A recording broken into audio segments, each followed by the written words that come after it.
Good evening. Wisdom Eccentrics by Ngak'chang Rinpoche, Chapter 22, Part 1.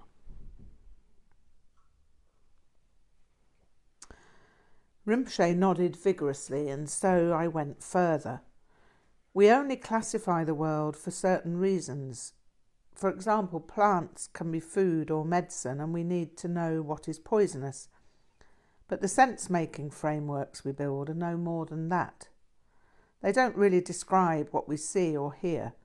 They simply give us a means of controlling them according to what we think we want. Then we have all kinds of ideas and prejudices based on how we label everything. Oh yeah, this you see extremely clearly. I like how you explain this. Chapter 22, The Screaming Red Tsen. Come, sit down, be comfortable, Rinpoche began. Now, today we must look at politics and diplomacy. We have no concern about politics and politicians. Almost all politicians are scheming, lying tomyos. But Paltrul knew politics, even though he avoided politicians. It is useful to know the ways in which tomyos think, especially if their behaviour can affect your life or your freedom. There will be many politicians in Dharma centres, and you must learn to recognise political tomyos. Learn to recognise them and avoid them. Never trust any politicians. Hong.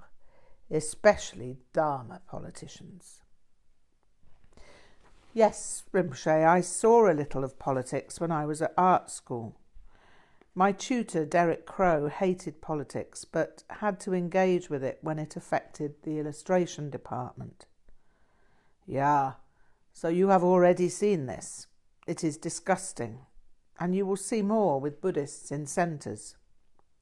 Politics is the favourite occupation of the tomyos who do not practice, and also tomyos who pretend to practice, and also tomyos who collect empowerments, and the tomyos who collect Dharma as information. You have met with this already, I think. Yes, Rinpoche, I have, although I've not really seen any Buddhist centres yet. Yeah, you will discover this. There are politicians everywhere, small ones as well as big ones, cowardly ones and brave ones.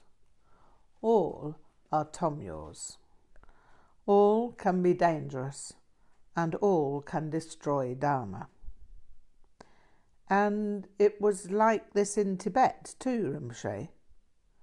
Yeah, it is like this everywhere there are tomyos. And in Tibet there were many tomyos.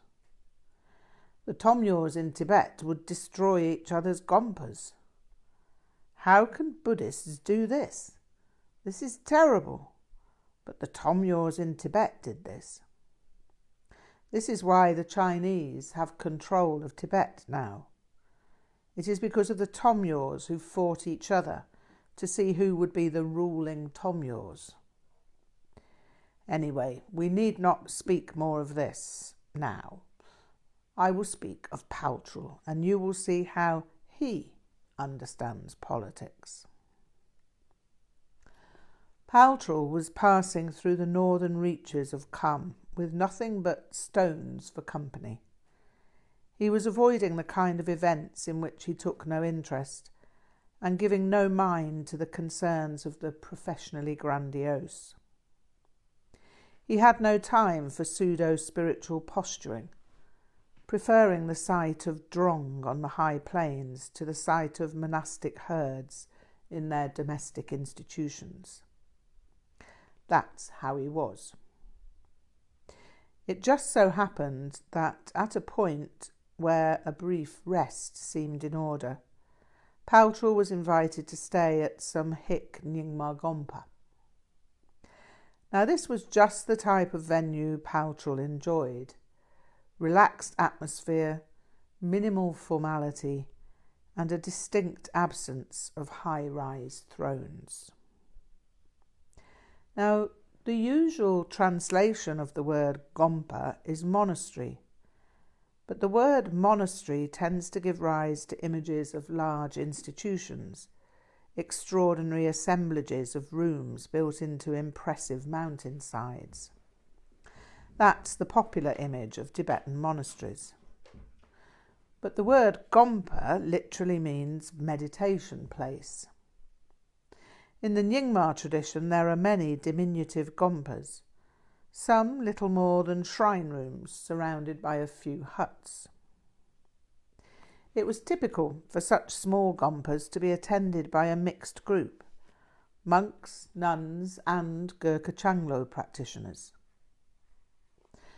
Arrangements were often fairly ad hoc at such places, and often those monastics who'd taken only the basic Gainyen ordination would marry without anyone causing any kind of unseemly ruckus about it. They would continue to wear their robes, but were otherwise family people.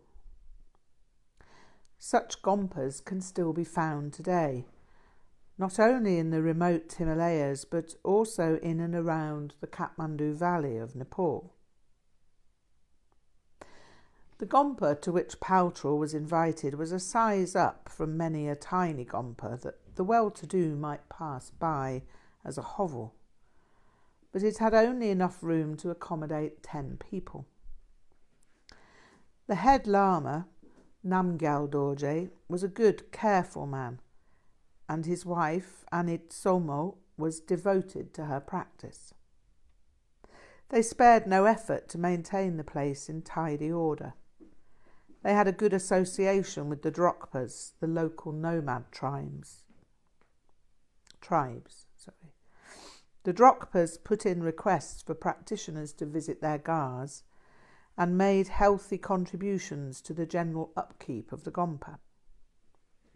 This was an arrangement that made everyone happy. The brigand camps also sent invitations, but Ngak'chang Dorje didn't consider it appropriate to have dealings with them. They occasionally took to rustling the Drokpas' yaks and drees, and that didn't go down too well. He didn't refuse the brigands, that would have been unwise, but neither did he send anyone to visit them. There was always a good reason. The monks were needed to perform rites for the dead, or for the crops, or for any one of a long list of reasons. Anyhow, such were the diplomatic arrangements of the gompa, according to the most circumspect tactics that Ngak'chang Dorje could devise. The small lakang, or main shrine room, was well kept, and they had a small gungkang, or protector house, which held statues of the Maza Dorsum, the 3 Nyingma protectors, and a large painted wooden statue of the local mountain protector, the Screaming Red Zen. The statue was very old. It had been made at a time when Bön practitioners used the place. The little gompa had alternately been used by Buddhists and Bön down the centuries and had occasionally run into neglect. Originally, it had simply been a diminutive temple that held the one large statue of the mountain protector who had his residence in the subtle dimension of the nearby mountain. Since the obscure beginnings of clan memory, the local farmers had had the habit of making offerings to the Screaming Red Zen at harvest time, in order that their crops would be protected from hail, and so the door to the gungkang was always open.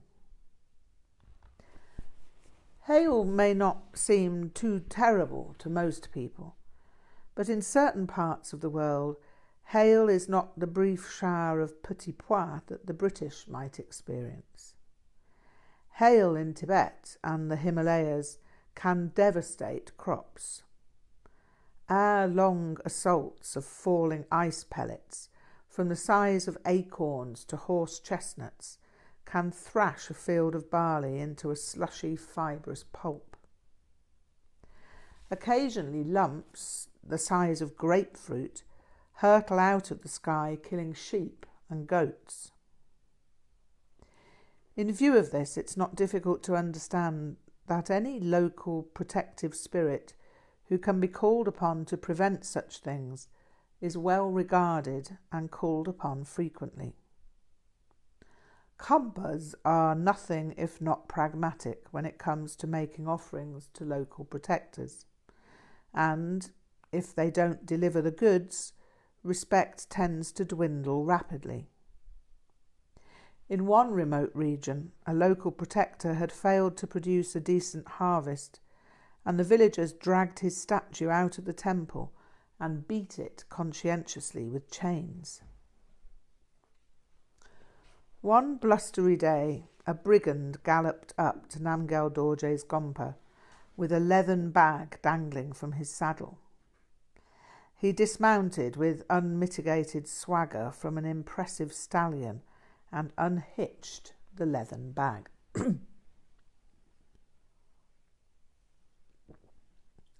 His saddle, from which he detached the mysterious bag, was decorated with the most impressive derge ironwork and sumptuous shigatse carpentry.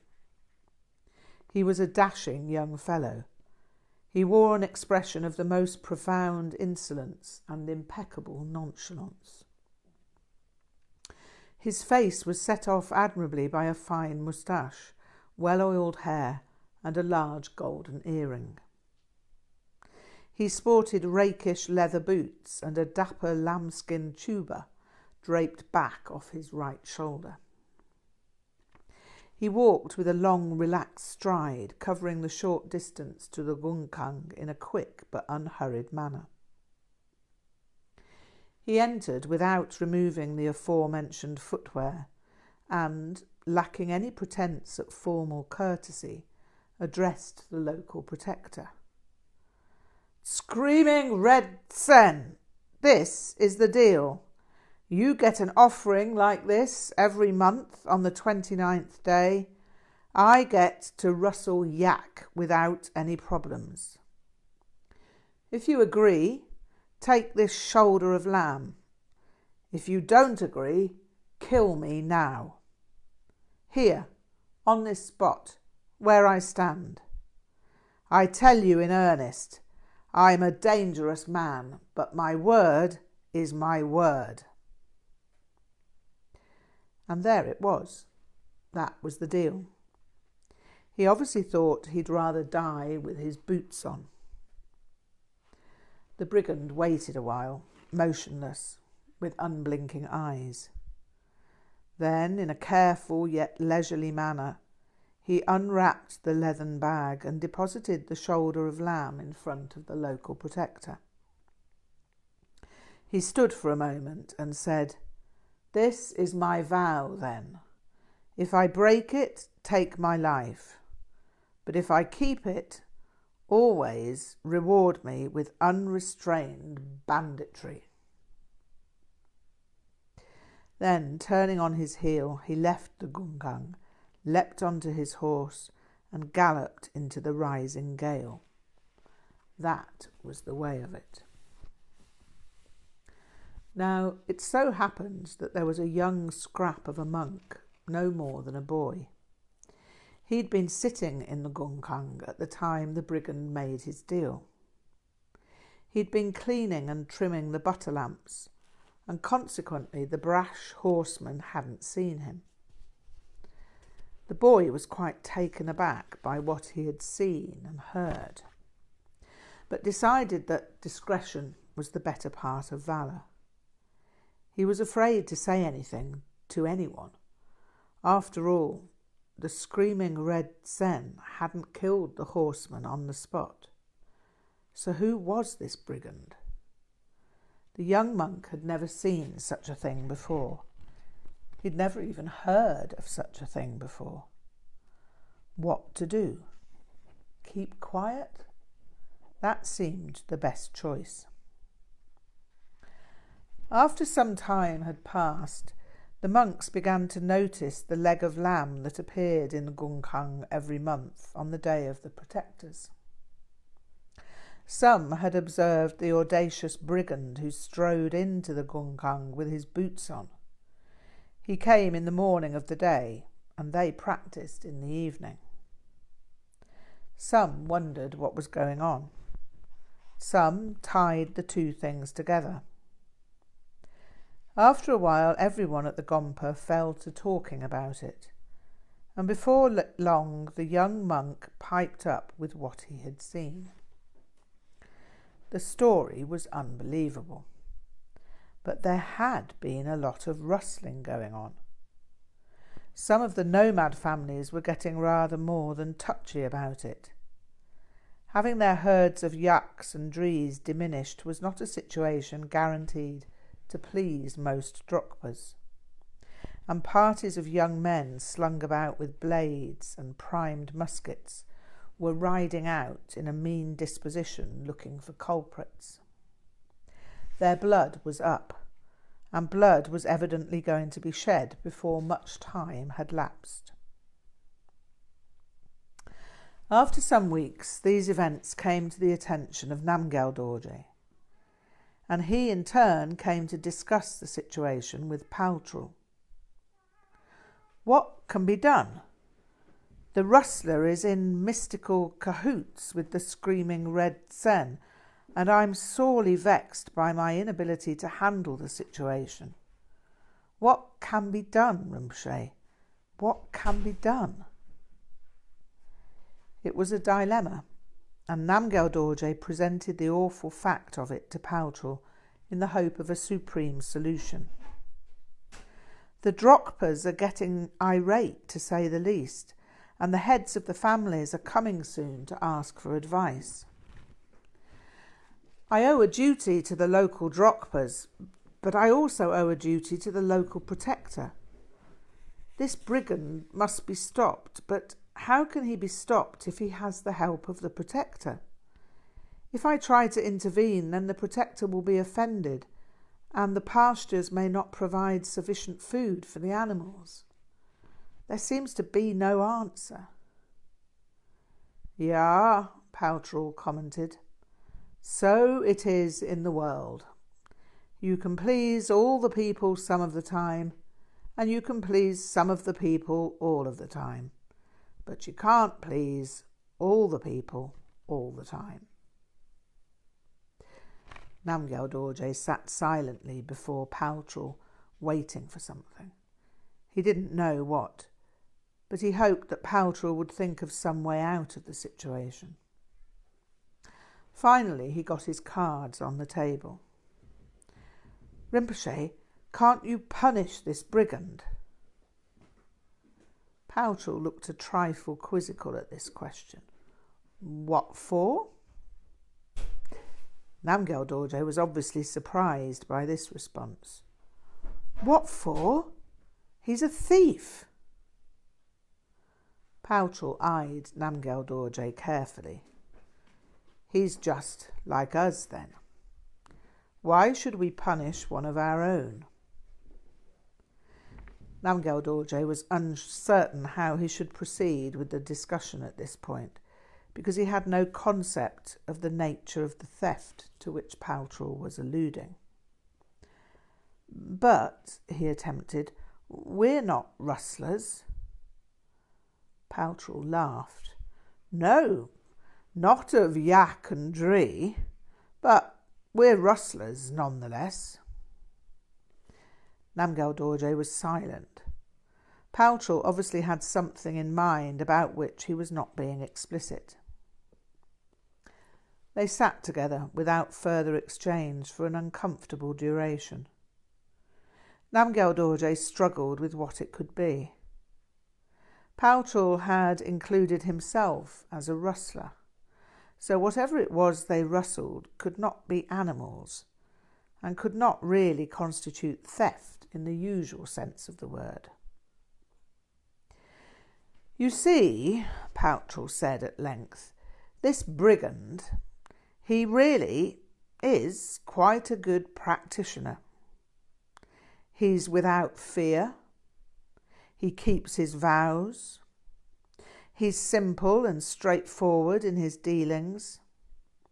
And he's not compromised himself with anyone. I wish the same could be said for us. Curiouser and curiouser. This was becoming a miasma of perplexity. Ngak'chang Dorje wondered how he might have compromised himself, but could not think of anything. "What concerns you in all this?" asked Paltrul after another difficult silence. Ngak'chang Dorje didn't need much time to find an answer. Protecting the Drokpas from rustling. Paltrul eyed Ngak'chang Dorje quizzically. Yes, and? Ngak'chang Dorje started to think about the Drokpas, and it gradually dawned on him that Paltrul might be insinuating something to the effect that Ngak'chang Dorje's little Gompa relied on donations from these people. Yes, repeated Paltrul. You rustle in your way, I rustle in mine, and he rustles in his. Most people rustle pleasurable experiences. Some spiritual types even try to rustle teachings.